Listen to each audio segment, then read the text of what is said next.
మానుకోట వేదికగా బీఆర్ఎస్ ఇవాళ మహాధర్నా నిర్వహించనుంది. వికారాబాద్ జిల్లా లగచర్ల ఘటనను నిరసిస్తూ బీఆర్ఎస్ పార్టీ మహాధర్నాకు సంకల్పించింది. ఇందుకు గిరిజన జిల్లా మహబూబాబాద్ ను కార్యక్షేత్రంగా ఎంచుకున్నారు. ఈ మహాధర్నాలో బీఆర్ఎస్ కార్యనిర్వాహక అధ్యక్షుడు కేటీఆర్ హాజరు కానున్నారు. మహాధర్నాను తొలుత ఈ నెల 21ని నిర్వహించేందుకు స్థానిక పార్టీ శ్రేణులు పెద్ద ఎత్తున ఏర్పాట్లు చేశారు.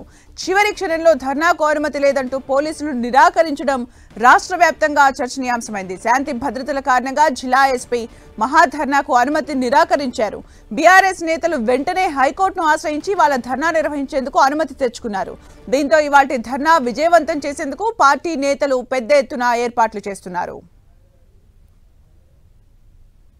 బీఆర్ఎస్ పార్టీ కేటీఆర్ మాత్రం ఈరోజు లంబాడి బిడ్డల్ని ముందు పెట్టి చేస్తున్నటువంటి రాజకీయాన్ని తీవ్రంగా వ్యతిరేకిస్తూ అక్కడెక్కడో సంఘటన జరిగితే కావాలని లంబాడీలు గిరిజన బిడ్డలు ఎక్కువ ఉన్నటువంటి మానుకోట కేంద్రంలో ఇక్కడ ఉన్నటువంటి అమాయక గిరిజన లంబాడి బిడ్డల్ని రెచ్చగొట్టడానికి రాజకీయంగా లబ్ధి చేకూర్చడం కోసమే ఈరోజు బీఆర్ఎస్ పార్టీ ఇక్కడ జరగబోయేటువంటి ధర్నాను కూడా నిర్వహిస్తూ ఉన్నది.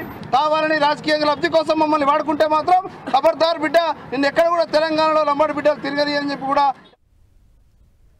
ఇక మహాధర్నాకు సంబంధించి మరిన్ని అప్డేట్స్ మా ప్రతినిధి కుమారస్వామి అందిస్తారు. కుమారస్వామి.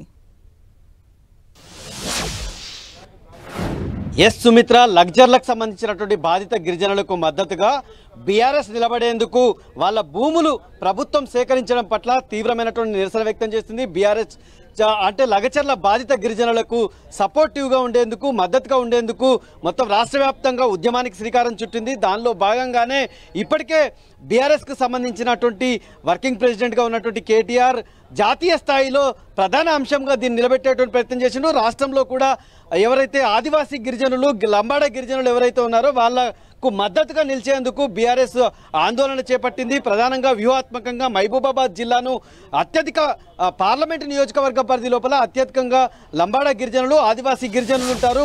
ఇక్కడి నుంచి లగచర్లకు సంబంధించినటువంటి బాధితులకి సపోర్ట్ చేస్తూ బీఆర్ఎస్ శ్రేణులంతా కూడా వెంట నడిస్తే రాష్ట్ర వ్యాప్తంగా మరింత మద్దతు పెరుగుతుంది అనేటువంటి ఉద్దేశంతో బీఆర్ఎస్ గతంలో అంటే బీఆర్ఎస్ 3 రోజుల క్రితం ఇక్కడ ధర్నాకు పిలుపునిచ్చింది. గిరిజన ధర్నాకి పిలుపునిస్తే ఇక్కడ ఉన్నటువంటి కాంగ్రెస్కు సంబంధించినటువంటి ఎంపీ బలరాం నాయక్, అదేవిధంగా ఎమ్మెల్యేగా ఉన్నటువంటి మురళీ నాయక్, అదేవిధంగా రామచంద్ర నాయకులు అంటే కేటీఆర్కు సంబంధించినటువంటి పర్యటనను అడ్డుకుంటాము, ఆయనకు సంబంధించినటువంటి సభను నిర్వహించేందుకు మేము అడ్డు తగులుతామని చెప్పి ప్రకటించడంతో ఒక ఉద్రిక్త వాతావరణం నెలకొంది. ఈ నేపథ్యం లోపల మహబూబాబాద్కు సంబంధించినటువంటి ఎస్పీ అనుమతి నిరాకరించడంతో ఇక్కడ ఉన్నటువంటి మాజీ ఎమ్మెల్యేగా ఉన్నటువంటి శంకర్ నాయక్ కావచ్చు, అదేవిధంగా ఆ పార్టీకి సంబంధించినటువంటి ఎమ్మెల్సీ పోచంపల్లి శ్రీనివాసరెడ్డి, మాజీ మంత్రి సత్యవతి రాథోడ్, అదేవిధంగా దయాకర్, వీళ్ళంతా కూడా హైకోర్టును ఆశ్రయించి ప్రత్యేకమైనటువంటి అనుమతి తీసుకొని వచ్చారు. ఆ అనుమతి హైకోర్టు అనుమతి మేరకు ఈరోజు కేటీఆర్ లగచర్ల బాధిత గిరిజనులకు సపోర్టుగా, మద్దతుగా గిరిజన మహాధర్నా నిర్వహిస్తున్నారు. ప్రస్తుతం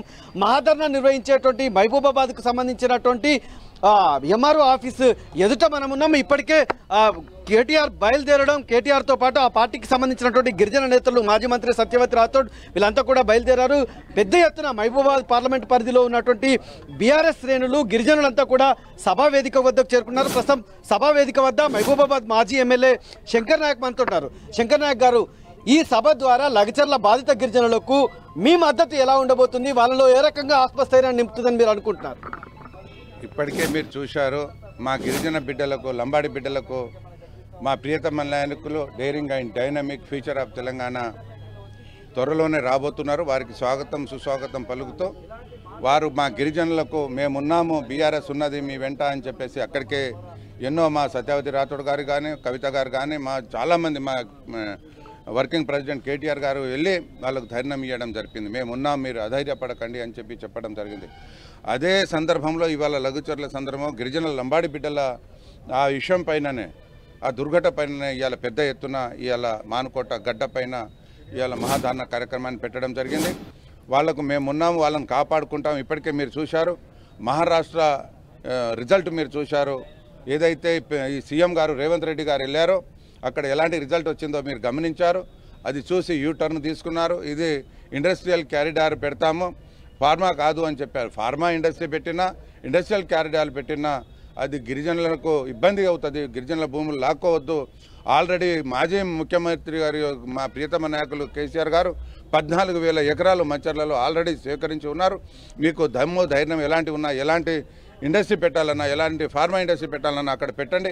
కానీ భూముల గిరిజన భూములు లంబాడీల జోలికి వస్తే బాగుండదు అని చెప్పేసి వాళ్ళకు న్యాయం జరిగే వరకు మేము పోరాడతామని చెప్పేసి నేను మనవి చేస్తాను. మీరు ఒకవైపు ఈ రకంగా చెప్తున్నారు, కాంగ్రెస్ పార్టీకి సంబంధించినటువంటి ఎంపీ కావచ్చు, ఎమ్మెల్యేలు అడ్డుకుంటామని చెప్పారు. నిన్నటికి నిండా గిరిజన శక్తికి సంబంధించినటువంటి నేతలు కూడా కేటీఆర్ సభను అడ్డుకుంటారు. ఎట్లా చూడొచ్చు?